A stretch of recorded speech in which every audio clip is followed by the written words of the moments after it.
In this episode, I'm so excited. Celebrating Juneteenth with the Pointer Sisters, we are joined by Fritz and Anita Pointer to unpack their award-winning memoir, Fairytale, the Pointer Sisters' family story, and celebrate Juneteenth.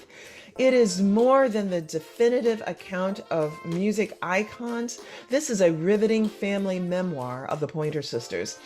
It is a coming-of-age story centered in the civil rights movement with a backdrop of tenacity, learning the hard way, breaking through, and landing music award after music award, doing it their own way. In this joyous episode, we even hear Anita Pointer sing to us as we celebrate and think about Juneteenth, the Pointer Sisters. How are you celebrating? So we're joined by very special guests. Anita Pointer is a founding member of the legendary music group, the Pointer Sisters. Anita and her sisters found fame in the 1970s and 80s and 90s, and their legacy lives on. But you will remember their first big hit, Yes, We Can, becoming a hit on the Billboard's Hot 100, breaking through to number 11. And we're also joined by Fritz Pointer. Professor Fritz Pointer is one of the oldest brothers of the June, Bonnie, Anita, and Ruth quartet, otherwise known as the Pointer Sisters. His latest book, along with Anita, Fairytale, the Pointer Sisters family story, is a memoir of their life. And it's co-authored, as I mentioned, with Anita Pointer. It is hot and fabulous. So let's get right on to it. Okay. So All right. it is wonderful to be with you, Fritz Pointer and Anita Pointer. Oh my goodness. Hello. My Oh, pleasure. I'm It's a thrill excited to be here with you. myself. It is a God. Yes. thrill, and I'm holding in my hands right now Fairytale, the Pointer Oh, Sisters family story. It's oh. amazing, and our listeners will be able to go to the website. Yes, there it is. There it is.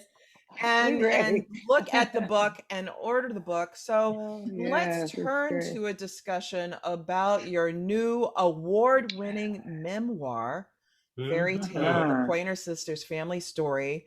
The memoir chronicles your coming of age story as artist yeah. and 48-year musical career. That cannot be. Yeah, B. It cannot be. And Yeah, yeah, it, me. my I mean, goodness, we started at the end in the 60s, amazing, Yeah.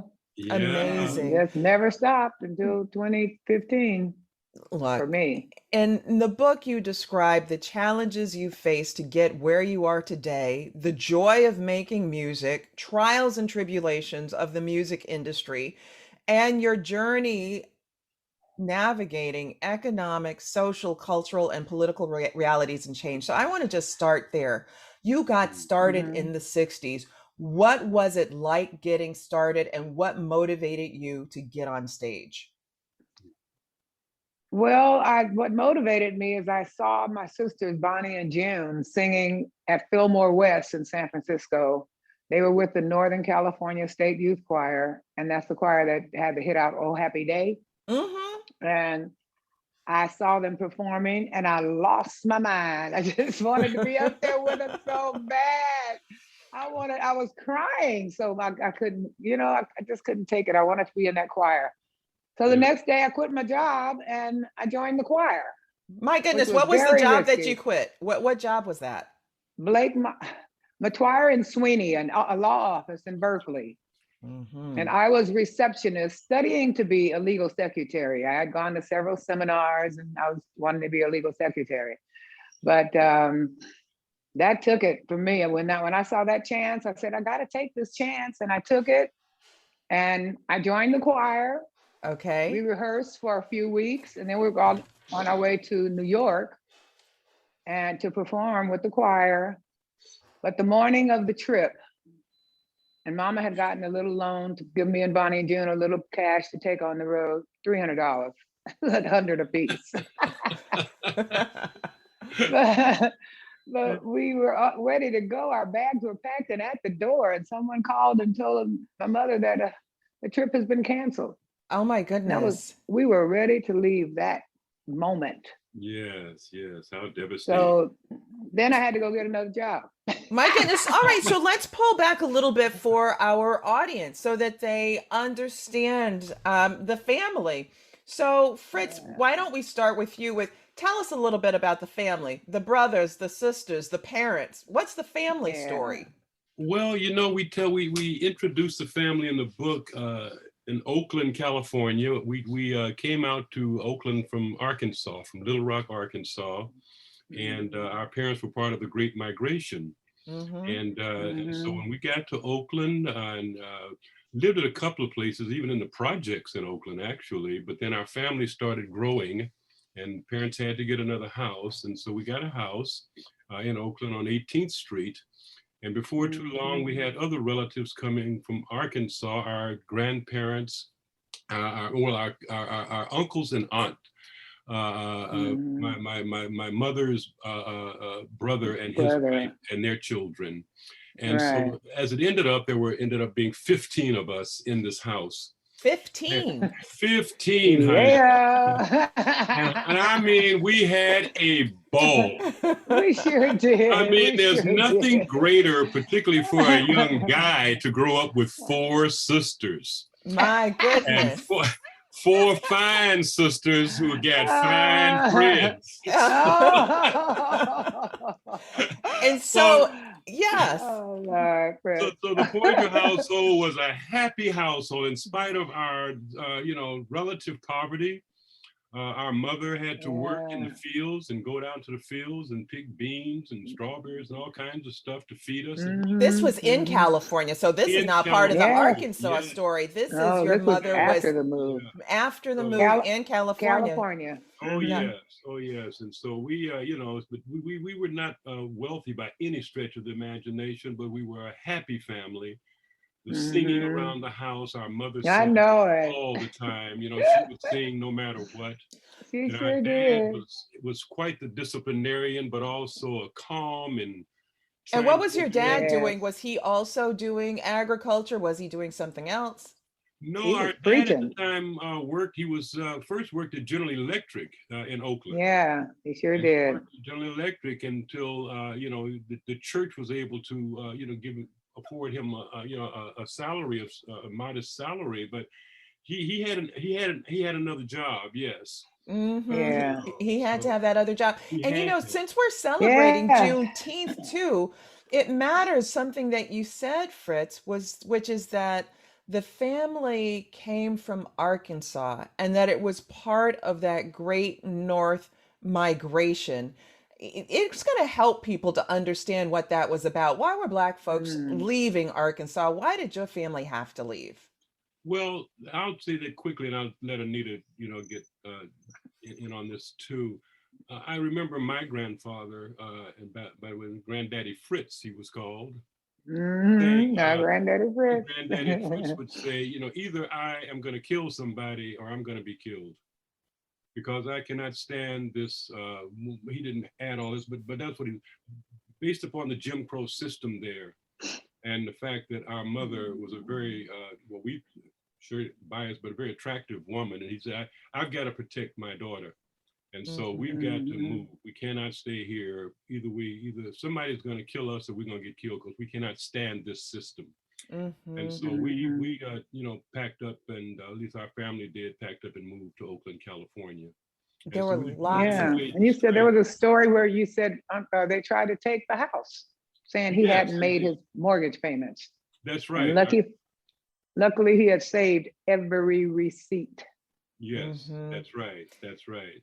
And so within your family, you have that Jim Crow story. Because that's a Jim Crow story, right? With families being threatened, with being removed from their house. And when you talk about, again, to help our listeners understand, when you're talking about Granddaddy Fritz saying that he has to protect his daughter, he's not just talking about protect his daughter because, she's going to go on a date. We're talking about the fact that Black women were regularly and routinely raped and subjected to sexual assaults. And so it was Granddaddy protecting his daughter from the prospect of that, and then no one being punished for doing those kinds of things. That's true. So Anita, The Yeah. family arrives in California and there are siblings. Give us the order of the siblings. Who are the siblings? Aaron's the oldest brother. Okay. Fritz is next. Fritz is the younger brother. And then Ruth is next. And then I'm number 4. And then Bonnie and June was the baby. And June was the baby. And Mhm. ultimately, you all, after you get so excited seeing your sisters on stage that you quit your job at the law firm. I sure and, did. and at I had some to take the point, chance. you had to take the chance. And so many of our listeners, so many women sort of confront that like point about when they have to take a chance. But you took a chance and eventually you all took a chance and you became the Pointer Sisters. Tell us about that Mhm. evolution. How did you become the Pointer Sisters? Well, we were the little Pointer Sisters in church, but even though we were never little, we were the big little Pointer Sisters. But me and Bonnie and June started doing backup singing, and we did a lot in the studio in San Francisco, different groups, Taj Mahal, Elvin Bishop, Grace Slick, Wow. Esther um, Phillips. Esther Phillips, yes, and Sylvester and his hot band. Oh my gosh. Uh-huh. Yeah, we worked with him, and you know, I always felt, and I always felt like one of these days we are going to be up front. But that was a great tool for learning how to be in the back and how Mm-hmm. to treat people who are behind you. You know, it really, Wow. really made a total difference because we didn't come out doing no diva crap. You know, and we were just Right. we knew what it felt like to be the backup.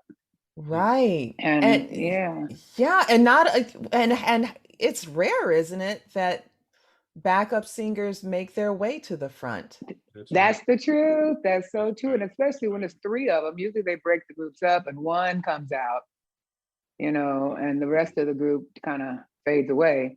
Hmm. But that But didn't happen for you. What was the no, it break? didn't. What was it that got you to the front? We were performing backup singing with Elvin Bishop at the Whiskey A Go Go here in LA. And Jerry Wexler, who was Aretha's producer at the time, saw us with Elvin Bishop and called our manager, who was David Rubinson, and told him, I want those girls. I want to sign them. I want to sign these girls tonight. And he got the deal right away. And we were off and gone to New Orleans first, and then to Jackson, Mississippi. Our first big record deal came from Jerry Wexler. Wow. And were you surprised when it happened?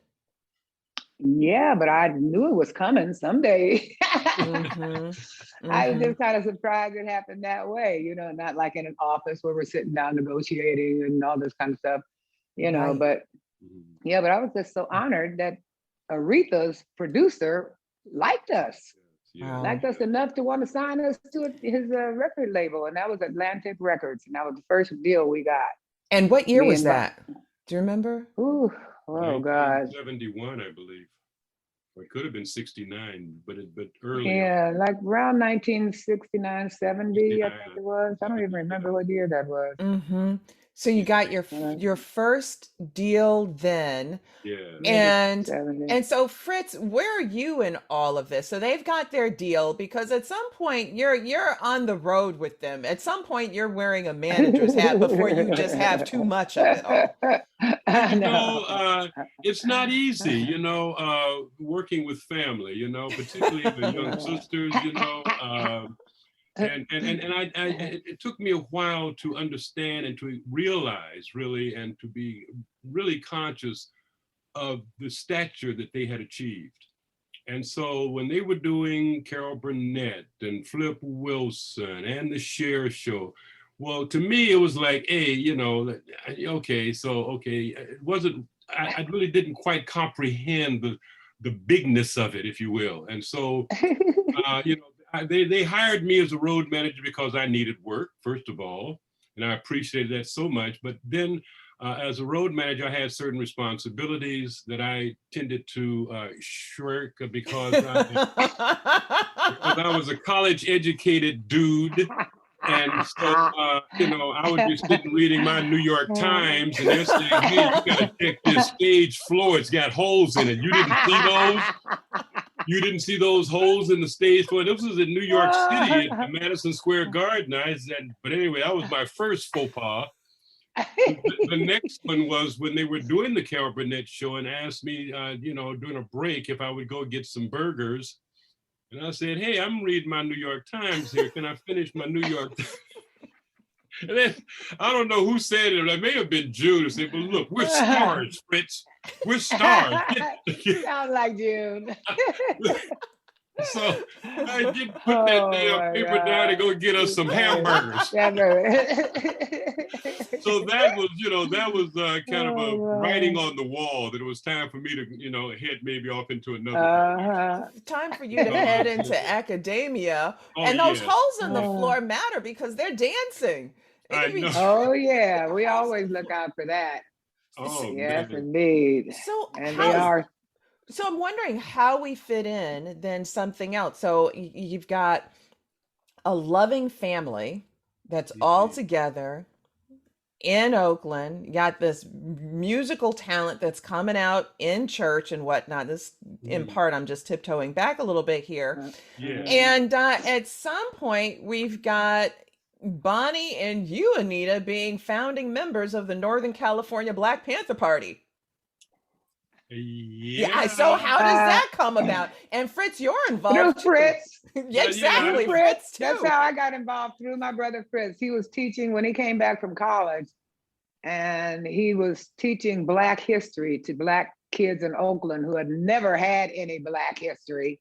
We didn't get nothing in school except you're from cotton pickers. That's what you're all about. That's all you contributed to this country. And making peanut butter. And making peanut butter. That was it. Yeah. But Fritz got me involved, and we were friendly with the Panther Party, but we were a different group. Fritz was into a more teaching, instead of fighting. He wasn't promoting guns, and he was promoting education and learning. I was very fortunate, Michelle, to have a mentor. His name was Dr. Mudavana Patterson, and he was a PhD from Berkeley, California, and he was so close. We were brothers. We traveled to Africa 3 times together. We went to Libya, we went to Egypt, we went to Tanzania together, and he was my mentor. And he advised me because Oakland, it was a very, and is still a very sophisticated city politically, and the infrastructure was very highly developed politically, with all kinds of organizations, including the NAACP and Urban League and CORE and RAM and SNCC and the Muslims and all of those were there. The Paul Robeson Society, and my mentor took me to all these different organizations to meet their leadership, but he advised me not to join any of them. He said, you should know who they are, but don't join any of them. And I understand that now, and understood it a bit later, that it allowed me to work with anybody. It allowed me to work with them without being pigeonholed into a particular mold. And I think if there is another theme that comes out of our family, and that is a fierce individualism. There is a fierce individualism among my sisters. I mean, well, you could see it even how they took to the stage, that fierce individualism. We were so different. The way they dressed, and Anita would perhaps give you some background on the Esther Phillips encounter. Oh God! I mean, oh dear. Well, we were being practical. We were getting this little $15 a show, and and we used that to get us a little bit of something to eat and save it up to pay our rent. Amazing. But she gave us that and told us to go to Learners, this cheapy store in Oakland. And she would go to Learners and buy you some outfits for the stage. Get something that's matching. We were coming on stage with our bell-bottom jeans, with the Rolling Stones tongue on the back, on the booty. And we were rock and roll, But that was not what she wanted. She wanted us to dresses like she wore evening gowns, and we're up there in jeans. But we didn't Yeah. have money to buy no new wardrobe. You know, we had been performing in jeans with Elvin Bishop, with Taj Mahal, with all the San Right. Francisco people that we worked with at that time. They accepted us in jeans, but Well, not Esther Phillips. and we're going to come back to the stage presence because you all also did something that folks call the crossover and stuff like that too. As you were talking about, you were already rock and roll.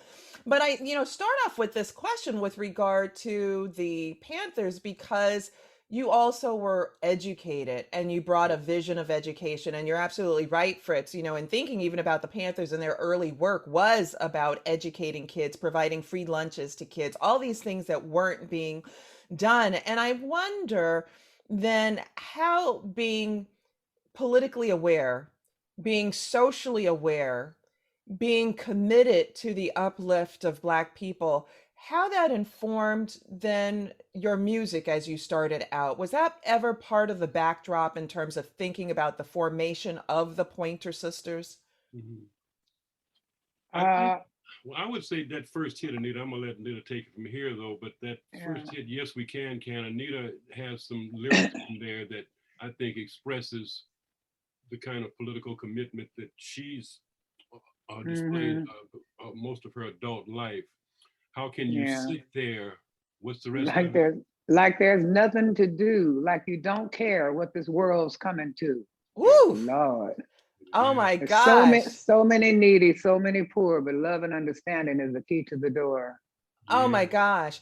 And with Yeah. lyrics like this, audience, and do respect the women of the world. Remember, all you have mothers. We got to make Yes. this land a better land than the world Yeah. in which we live. Oh my gosh, it gives me chills. Lyrics from Me that too. song. Doesn't Yes, it? yes. Me It too. It does. does. It's I mean, very I've said to Anita, I said to her, I said, Anita, you're a griot. People know about griots, but they don't know about the griots, the women poets and singers of Africa. And I said, Anita, you are a griot because her lyrics, her words are so profound. And, I would put her up Oh, against the best of poets in terms of oh, her, thank just you, her Fritz. words. She's just been, I mean, her words are just amazing. Like that fairy tale that she wrote. Yes. I mean, my Yeah. the Elvis said, what did Elvis say about that? Elvis said it was the story of his life, That's Wow. yeah, Fairytale. And he fairy Wow. recorded it on his Elvis Today album. It's on his Elvis Today album. That's And I yeah, never amazing. got to meet him, but I was sure glad he did my song. I was There you really thrilled with go. that. yeah, Well, Yeah. well, yeah. let's talk about that. So we've got the Pointer Sisters end up being formed. You get your first contract, and does the group start off as the four or start off as the three? 4. Ruthie came in. Well, the first contract was 3, Mm. Mm-hmm. me and Bonnie and June. But then soon after, because what we did with that Atlantic Records deal, when we did the recordings, we took it back to San Francisco and our manager threw it across the room up against the wall and broke it to pieces, pulled the tapes out. It was real to real. He said, this is not what I want you guys to do. Because we got down there, we had songs that we had written, songs that we took down there, and they laughed in our face and told us Black girls can't sing this kind of stuff. You Oh have my to sing gosh. R, because we had a country song, a jazz song, with, little with Taj Mahal and different stuff. But they said, no, you got to sound like the Jackson 5 or the Honeycombs. How did you That's respond to that? Right? I mean, that's so offensive, saying that you we can't just be stood there you. and we stood there and looked sad. They wasn't anything else we could do. They laughed in our faces. We standing there singing to them some of these songs, and they just started laughing. Right, Well, because they actually, believe It that was Black women very couldn't humiliating. I sing. couldn't believe they would do that to us. I couldn't believe it. It actually, was really Bonnie had an it was interesting reply cruel. too when they said you got to decide what genre you want to sing. What do you got to decide what you want to Uh-huh. sing? And Bonnie's response was, "We have decided. Right. Hmm. We We've want to sing decided we're everything. going to We want to sing everything. everything. Right. We want to sing everything." And I think that's Uh-huh. the challenge. I think for a lot of young people coming up now, they're being forced to choose a genre. They're Hmm. being put Yeah. into a box and saying you got to Boxing. stay That's in all you this can do. box. Well, and you had an intersectional box, right? Because it's the box because of race and it's the box because of sex. Yes. You on both fronts, this is what you can't do, and this is what we're telling you that you. So how did you all navigate that? Did you have, huddle where you sort of huddled together and you said, all right, this is how we're going to do it? Or did you say, okay, well, we want to get our foot in the door and keep our foot in the door, so this is how we'll do it? How did you come to the decision about how you'd move forward after that? We just really trying to think of what did we do. We really found it in the music.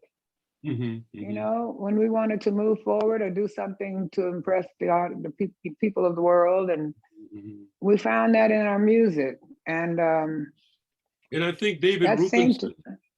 David Rubinson was a great starter for us. He just made everything so wonderful, and he protected us too from all the craziness that's out in this entertainment world. Tell us about that in that relationship. What did that? How did that form? Who is he? What did he do? David. David Rubinson.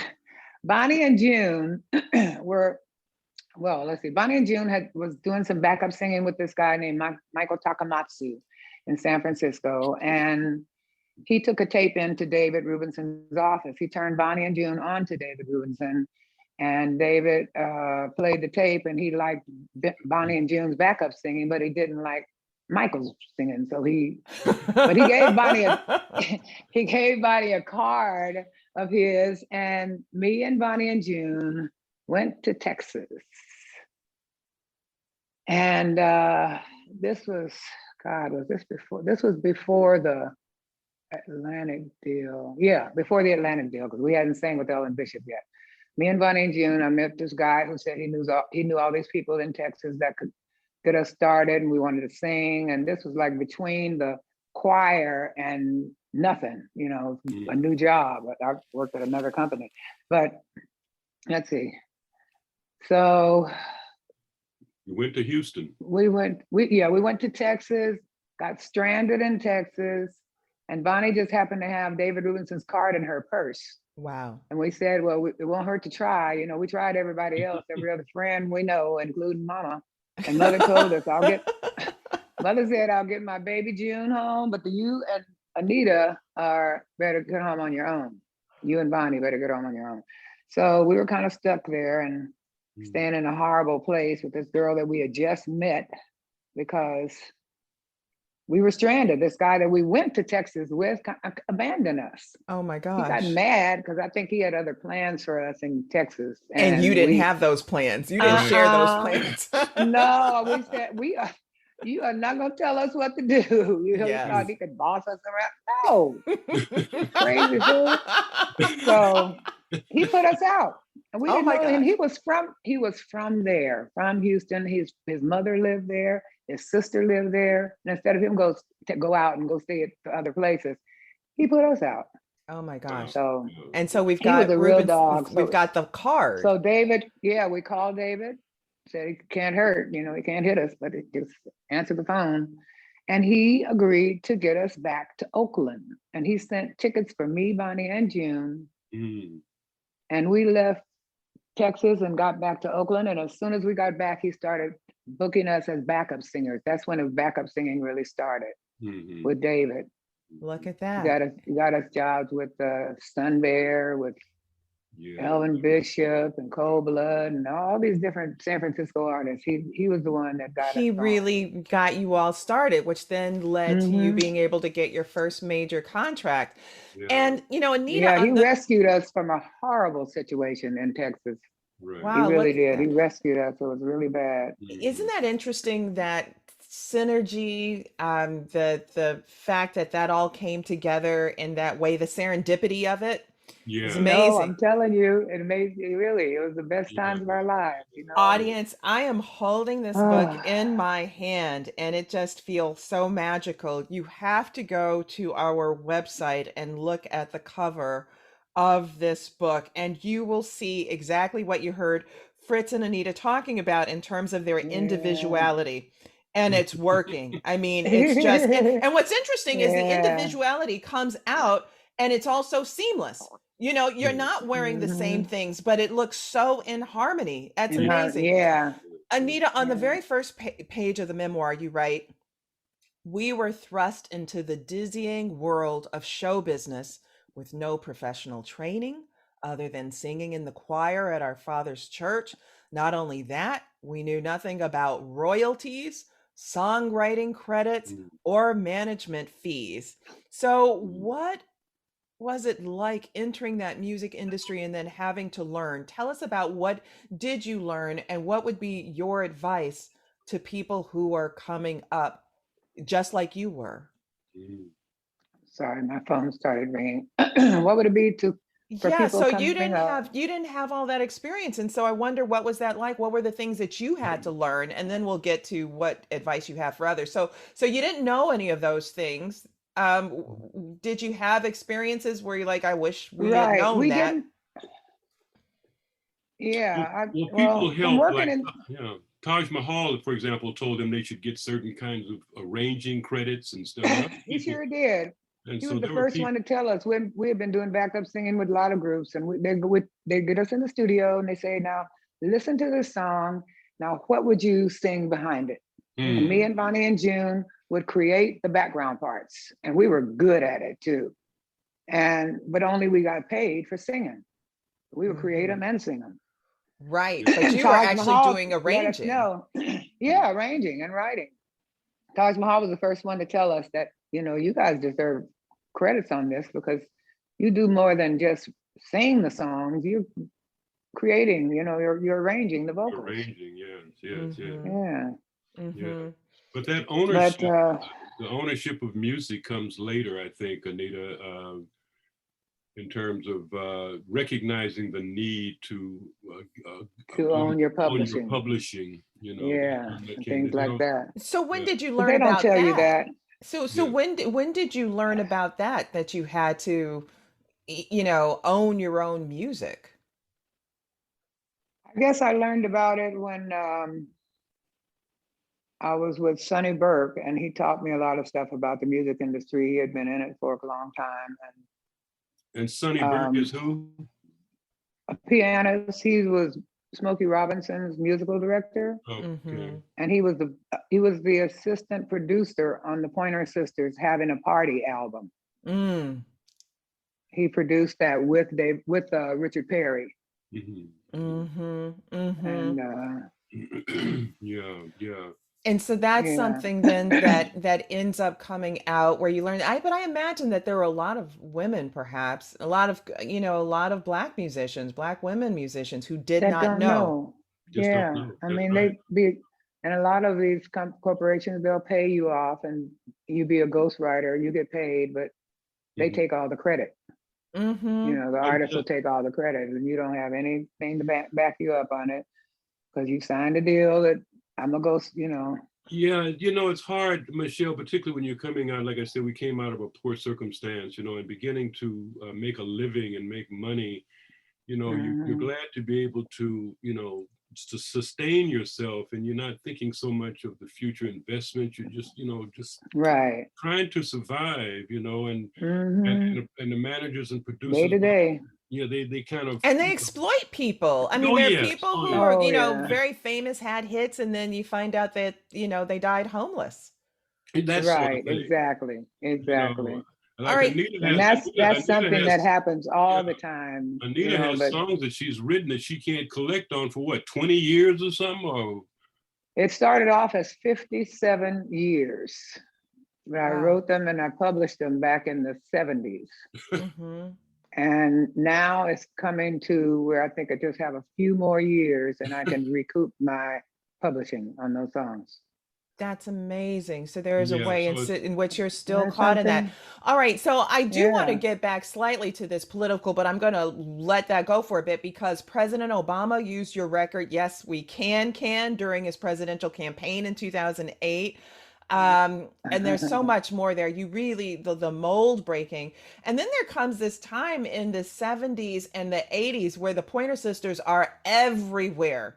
Everywhere. Everybody's so excited about the Pointer Sisters and whatnot. So, when is it that you reach that magical space and what comes with the magic, right? Because there's a lot of work to get to that mhm. space where you're on the top of everybody's mind and on the tip of their tongues. But what are the costs of fame?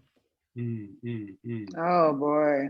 I know we're getting deep now. Well, yeah, yeah, Well, being away from your family, yeah, yeah, that's a big part of it. that's a real sacrifice That's a real sacrifice. It to sure is. leave home and have your baby crying, don't go, mommy, don't go. And you Mm-hmm, gotta go to the airport and you're not making enough money to take them with you.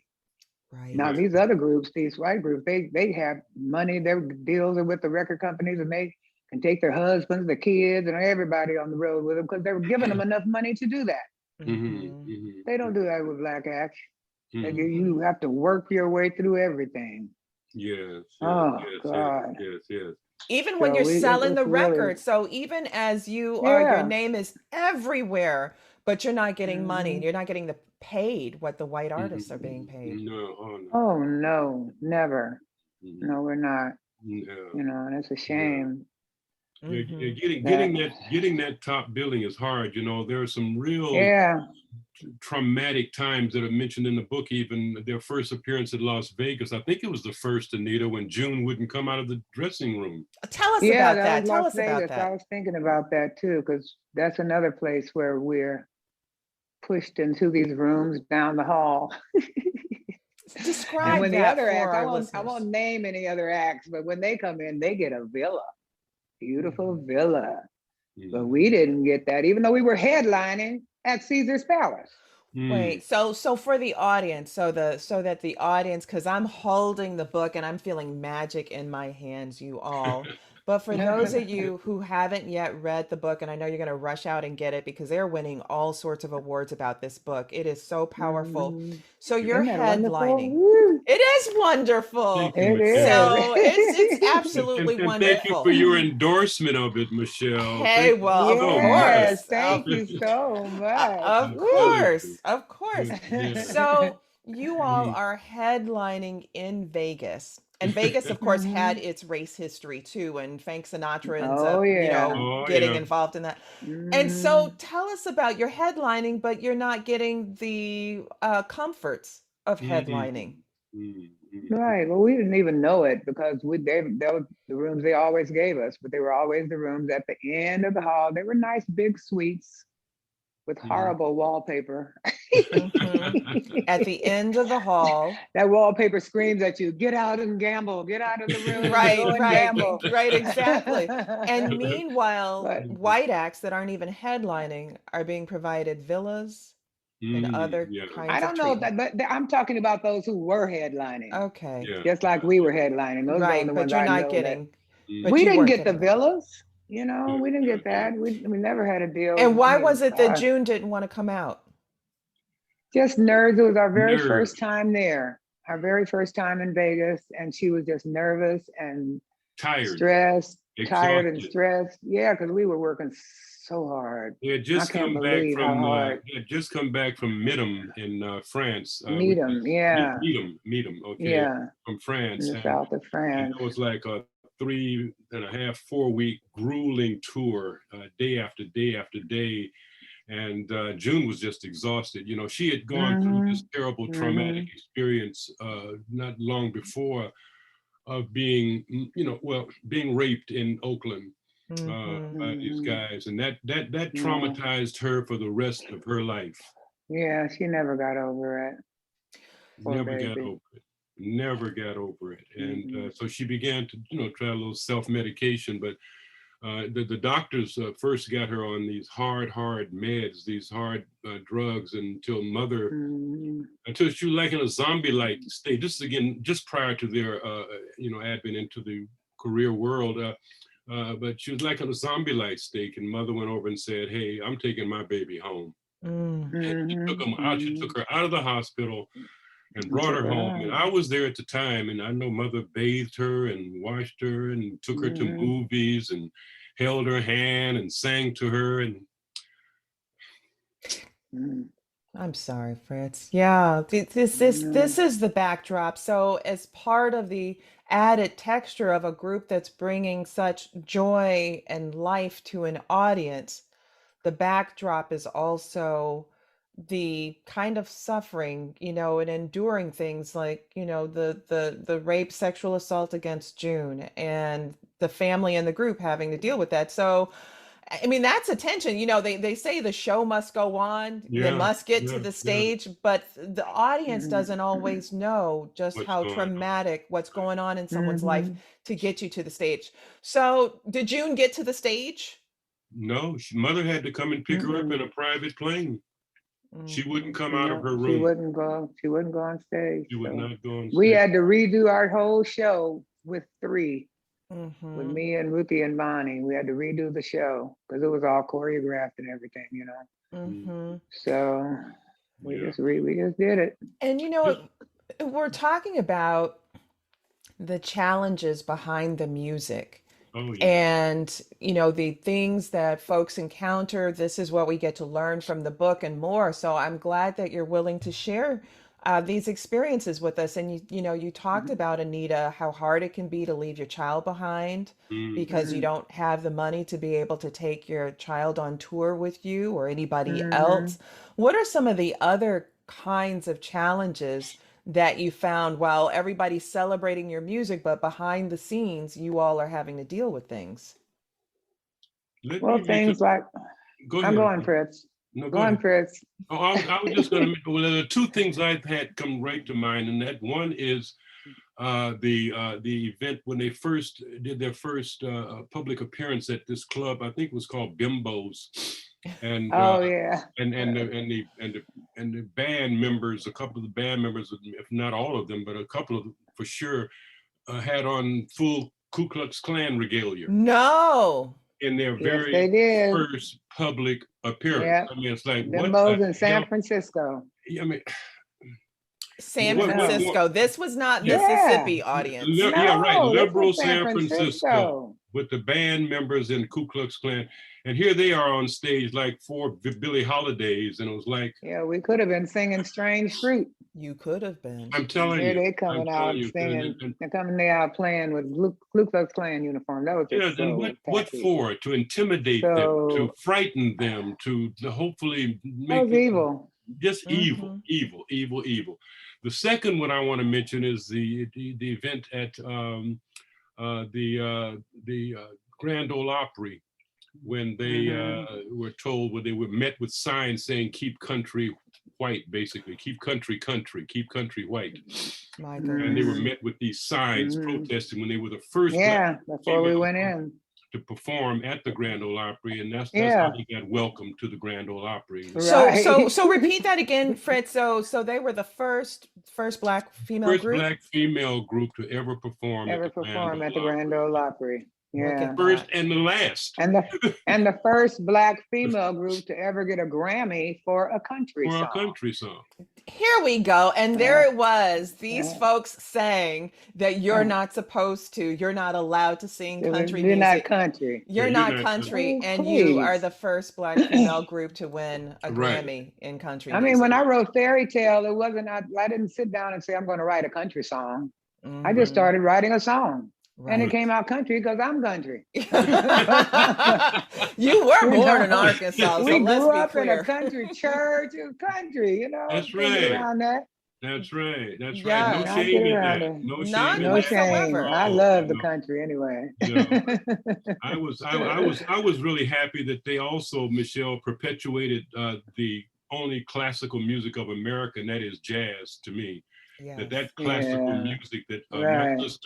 my sisters, perpetuated that in their early days with singing Mm-hmm. the Ellington medleys and singing Duke Mm-hmm. Ellington and Dizzy Gillespie and those Mm-hmm. giant jazz musicians, and they came out singing Mm-hmm. that Cloudburst and uh, Yeah. what is it? What's some of the other Cloudburst and Salt Salt peanuts. Peanuts? Oh my God, Michelle, I challenge any group today to to, sing to sing that song. sing that song. I I love mean, I it. know. it's such a challenge, and to hear Anita talk about how they learned the song, methodically, Uh-huh. day after day, adding a little bit more and adding a little bit more, and until they got it down pat, and boom, here we go. I was And blue and Disney, I'm Disney, always wearing a frock. Disney, But all of them were yeah, really grateful that we kept that genre of music alive. yes. John Yes. Hendricks, he came and saw us and he cried. Uh-huh. Yeah. Annie Ross, Annie same thing Ross. with her. She was just so thrilled that we did the songs. It is the Mhm. original And American music, isn't it? Oh yeah. it Jazz. I mean, is, it really yeah. is. But many people, so what many people came to see in the 70s and 80s, especially in the 80s, a lot of pop music. Oh So yes. so tell us about then the 80s, and had that become economically better? And did you see that Ah. once there was greater economic stability, did some of the challenges still remain, or did they lift a little bit? And then we'll get to I'm so excited and some of those songs that just people have swimming in their heads. Yeah. Yeah. So did it get Um, better in the I 80s think that's when economically? Richard Perry is involved, right, Anita? yes, it is. When we started doing the Energy album with Fire. Fire was our very first gold single. Because with Okay. all the albums we did with David Rubinson, we never had a gold single. We had gold albums, but we Uh-huh. didn't have a gold single. And a gold single made such a difference. Because I Tell mean, us why.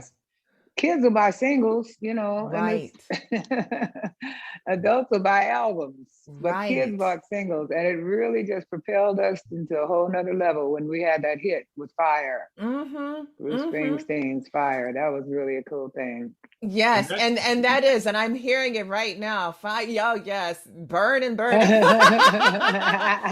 Right. you know, I'm Michelle, that riding was in another your challenge car. too, because they were also told black girls don't sing rock and roll. Right. Oh, I mean, Yeah. We you you did a were can't whole get. do rock and roll. country, you can't do rock and Well, roll. look at that, and you were just about to give us a little bit of fire, Anita. You heard me, didn't you? You heard me. Yeah. I'm riding in your car. You turn on the radio. You're pulling me close. I just say no. I say I don't like it, but I'm a liar. 'Cause when we kiss, Yes. ooh, Ooh, fire.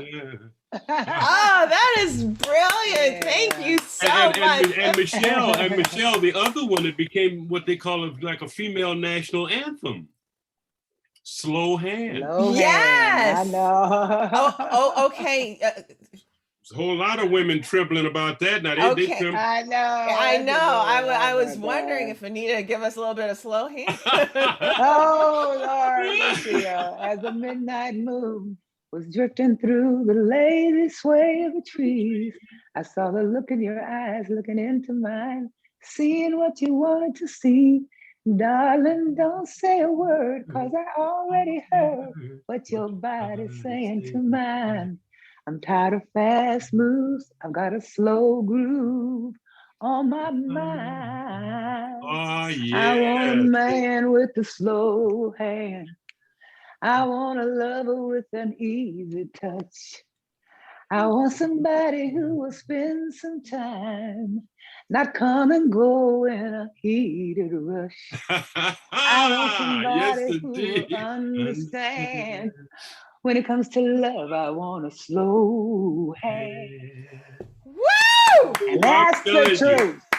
You That's guys the are truth. amazing. You know, I was trying my little harmony and I couldn't get in there. I was trying. I wasn't even gonna try, audience. Yeah, You that was guys, I gonna mean, mess how up did the the listening harmony experience. and Michelle, Oh, God. the way they stand on stage again is according to I guess what do you call it when you sing soprano or tenor or bass because huh they have a name for that, I thought, but anyway. Ruth sings the low notes, Anita's next, and then comes Bonnie, and then June sings the high notes. So And it just kind and of it worked out worked. No, it organically. was really Ruth, Bonnie, then Oh, me, and then oh, June. and then June. I Oh, sang higher than Bonnie. I was above Bonnie. oh, were you? Look Yeah, at You teach a always. brother something there. I mean, Bonnie had one of those parts. You got a 4-part harmony. You got to kind of filter in on and Bonnie was so gifted, so talented with doing that. Oh, okay. Sometimes she would be singing higher than me, but I see. as a rule, I had the soprano. June had the top soprano, You had a contralto solo. and Bonnie had an alto, and Ruth Alto. had the bass. Yeah, yeah. So let's talk about the successes then, right? So what are we talking about in terms of the path breakingness, the Grammys and whatnot? Well, Talk about what now? Yeah, Can you your repeat? Grammys. So what have you won Grammys for? Like the successes that came about from your music, right? I'm Yeah, we thinking have about to. the Grammy for the country music and so much Yeah, more, right? That and for, people don't necessarily associate or know.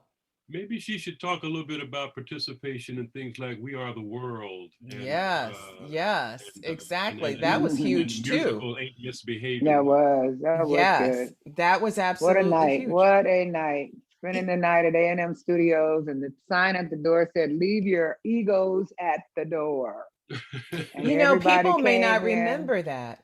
Oh, Yeah, but there was a night of just, everybody you could, Stevie Wonder, Harry Belafonte, Quincy Jones, Tina Michael Turner, Jackson. Oh, Look yeah. at Michael that. Jackson, Lionel Uh, Richie, and I got it the chance to spend the night with all these fabulous men. But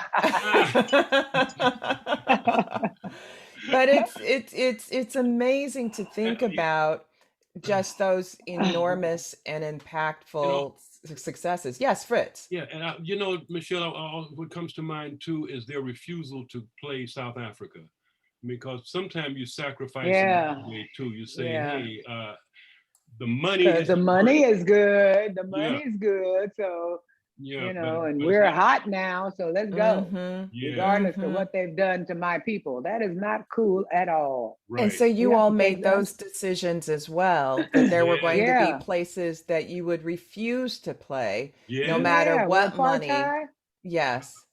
I'm telling you, if Oh I yeah. was out of the country, I might refuse to play in the United States. No, let me go there. Well, there are people thinking about those decisions, you know? Uh, It's so wrong. Everything needs to change. They need to scrap it and start all over again. well, Oh, this is Oh interesting God. too because the backdrop, what these times mean, January 6th, we saw the insurrection at the nation's capital. yeah. We were in the backdrop of not only that tragic killing of George Floyd, but also Breonna Taylor and just lists of people, I but just mean, all the last year. way from Trayvon Martin to Rodney King. Absolutely. Oscar Grant. All of that. Oh, it's And so many.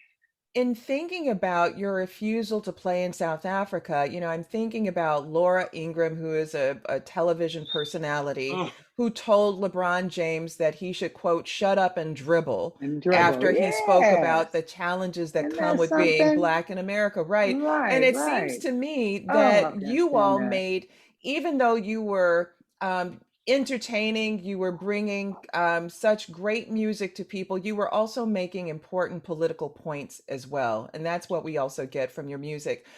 yes. Before we Yeah. wrap up, because this has gone by way too quickly, Oh my goodness. but way too quickly, It's been fun. but I also want to ask about loss, because there's also been loss over time too. And how have you dealt with loss? Because the Pointer sisters, you started off as four. And over time, you've had sisters who passed away. So Yeah. how has that been?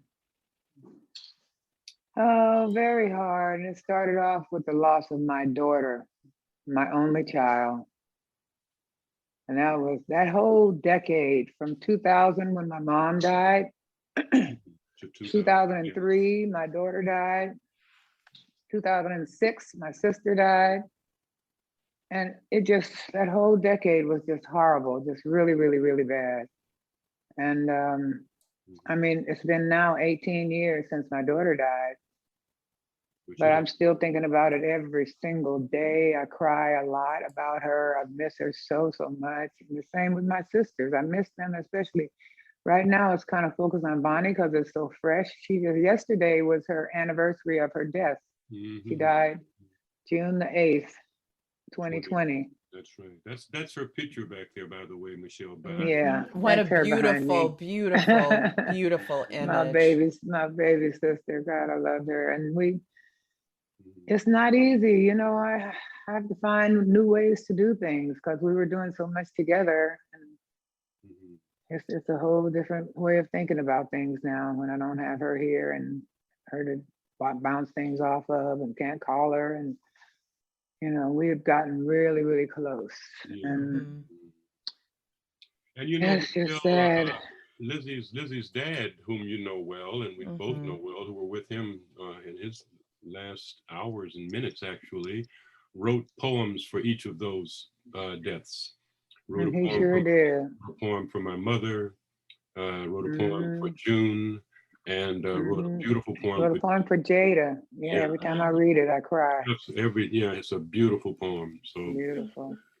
people will enjoy that too about the book in terms of its variety. The photos are Hmm. fantastic. Yes, I the mean, photos are I know the photos absolutely are. amazing in the book. They are I mean absolutely great.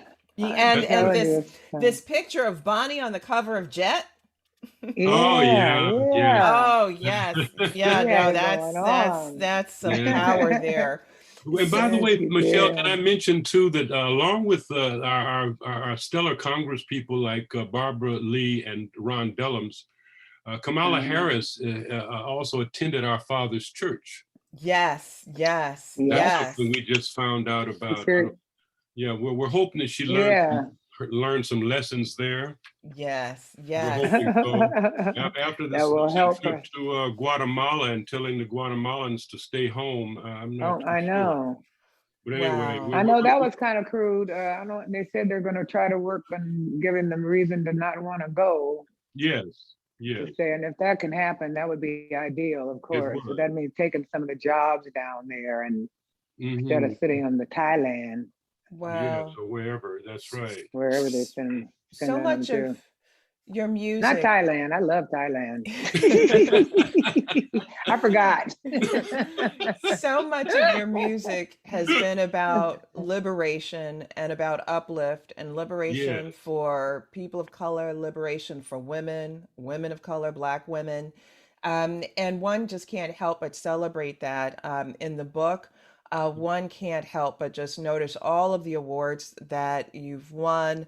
1981 Grammy Pop Performance for a Duo or Group, 1982 R&B Performance Duo or Group, 1982 Pop Performance Duo or Group, Mm. R&B 86 Best Pop Performance for a Duo or Group, Oh, 1975 Country Music Performance by Duo or a Group, 1985 vocal arrangements for two or more voices, 1985 pop performance by duo or a group, and so much more. I mean, there are accolades that you all are just shy about, but I want to lift them out to the world and Thank to you, our Michelle. readers. thank you, When you, Michelle. oh, absolutely, got to drop the coins. Thank you. Thank you. And I think one of the highlights of your memoir, which you don't see in a lot of memoirs, they give you just a taste of a few photos. But audience, you get your hands on this book, and page 176 through page 241, you get just wonderful, beautiful photos that mark that show the Yeah. family, that show them on the Hmm. stage, and you get a chance to In see the how you can church. be, yes, in church, how you can be collective and individual at the same time. I mean, I think that there are Yeah. more books within this book yet to be written, just in terms of how so Yeah, many you're right women about that. today, right? One, they say, they struggle from imposter syndrome. They wonder, how they can be the fullness of themselves and so much more. So I'm hoping we have another conversation about all of this. Okay. But before we close, Okay. the last Yeah. question, which we ask all of our guests, is about a silver lining. Mm. And we are celebrating and recognizing Juneteenth. We're excited about it. We are celebrating the Pointer Sisters. And I'm just wondering what you see as silver linings coming forward from Arkansas to Oakland and around the whole world. I'll start with you, Fritz. What's a silver lining coming forward? Well, Michelle, for me, I'm hoping that the industry will be more open and receptive to artists in a variety of genres, that they will not limit artists and box them in. I'm hoping that they'll be more receptive to them. I'm thinking now of this young Black female saxophonist by the name of Jasmine Gent. And I'm also thinking of this new country western singer who did this song "Black Like Me," I think is what it's Oh, called. yeah. Oh, That was a yes, good she's one. wonderful. Yeah, Yes. that is great. Yeah, and so I'm hoping that they will open up more and be more receptive to the variety that people bring to the industry, and not just be so closed-minded and restrictive and try to lock people into one particular. I think it was Herbie Hancock who said that, you know, to limit artists to one mode of expression is a crime. And I think so too. I think, you know, to limit artists to just one mode of expression is criminal. And I also think like Nietzsche, who said that life without music would be a mistake. Yes. I'll yes. say. Yes. I couldn't imagine it. I couldn't imagine a time. I mean, oh my God. So Anita? those are Even my us- silver linings. My silver linings are that they'll be more open and less racist.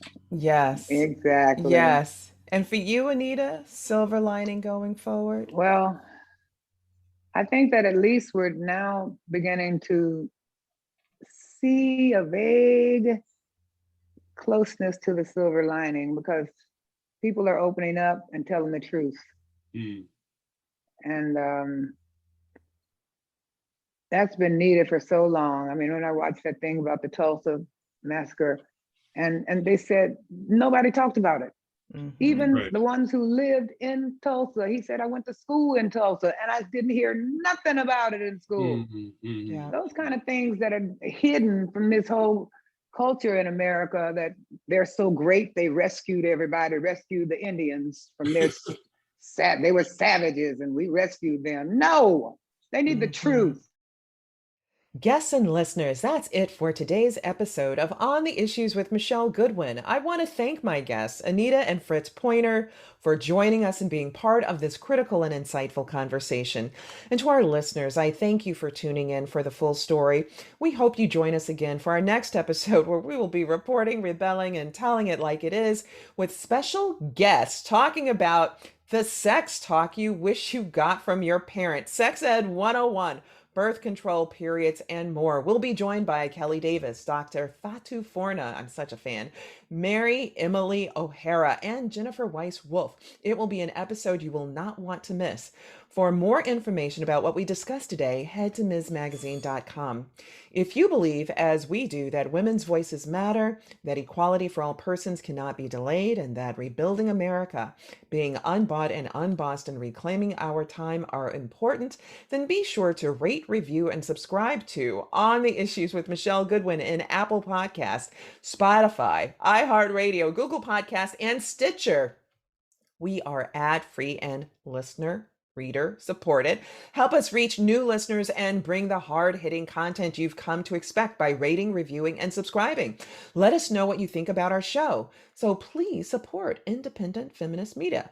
Look for us at msmagazine.com for new content and special episode updates. And if you want to reach us to recommend guests for our show or topics you want to hear about, write to us at ontheissues@msmagazine.com. This has been your host, Michele Goodwin, reporting, rebelling, and telling it like it is. On the Issues with Michele Goodwin is a Ms. Magazine joint production. Kathy Spiller and Michele Goodwin are our executive producers. Our producers for this episode are Roxy Zoll and Mariah Lindsay. We thank Oliver Hogg for research and digital assistance. The creative vision behind our work includes art and design by Brandy Phipps, editing by Will Alvarez and Marsh Allen, and music by Chris J. Lee. Stephanie Wilner provides executive assistance.